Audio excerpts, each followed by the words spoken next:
Thank you very much, Alfredo, for this kind introduction. I'm happy to be here because well, my main reason to be here is indeed with my hat on as president of the BeCRO, the Belgian Association of CROs.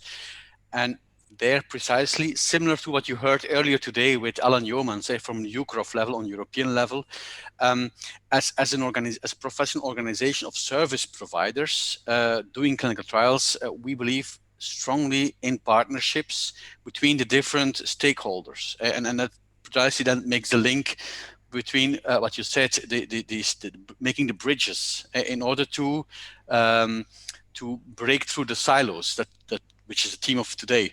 So I'm happy actually, and I'm very grateful for Innovation Sprint to organize this meeting, because this offers us an opportunity to get together and maybe even I can be as blunt as saying maybe there's not even silos anymore already. So I think there are already bridges made as we have here heard today.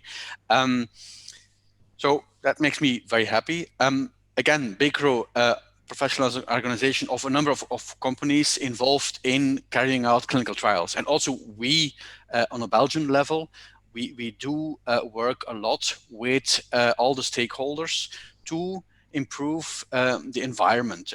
We talked about the environment in terms of regulations.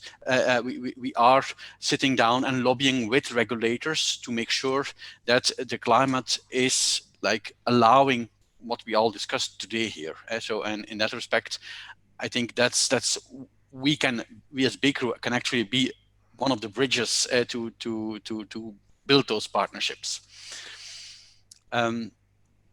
And the way we do this is we have several working groups. We have, for instance, a working group on digitalization. We have a working group on decentralized patient-centric trials.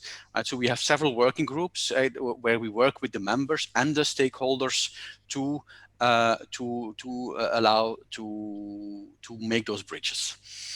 And with that, actually, I'm happy to answer any questions that you may have on our level, and if we'll be happy to also discuss how BeCRO can help you continuing to break down those silos. Okay, thanks a lot. This is very nice by your side. And okay, I would have questions because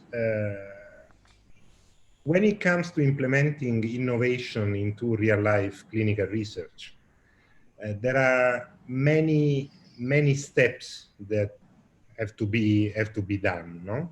And these steps, maybe you can reply after the next speaker because I will challenge both of you. These steps are partly scientific, partly technological, and significantly economic. Because bringing new things on the market in the clinical research, we know how much it is costly when it comes to drugs, but it is costly when it comes to digital solutions as well. So as a physician, as an entrepreneur, I see another barrier that we have not been discussing, which is how do we fund this sort of development at the scientific and technological level? You know, it's the innovator's dilemma. How can we break this barrier to get as quickly as possible the funding which is needed to scale up rapidly and to get to the level that we can formally test into the clinical research scenario? Otherwise, we cannot, in a way, use the same paradigm that we use for drugs. Of course, COVID vaccines are an exception. We cannot wait for a digital content to be validated 10 years, as we do for drugs.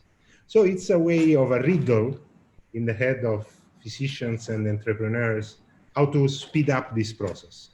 Do we do it at the regulatory level, so we reduce the red tape, and by this we make it less costly? Do we underline the need to invest money in this? And in this sense, the collaboration with Big Pharma is, of course, a must. So I really look forward your answer, and if you want, you can answer after next speaker, which is exactly in the field of financing innovation, as you want. Yeah, feel free to introduce the next speaker, and maybe we can jointly answer that. A little bit of the discussion. Okay, thanks a lot.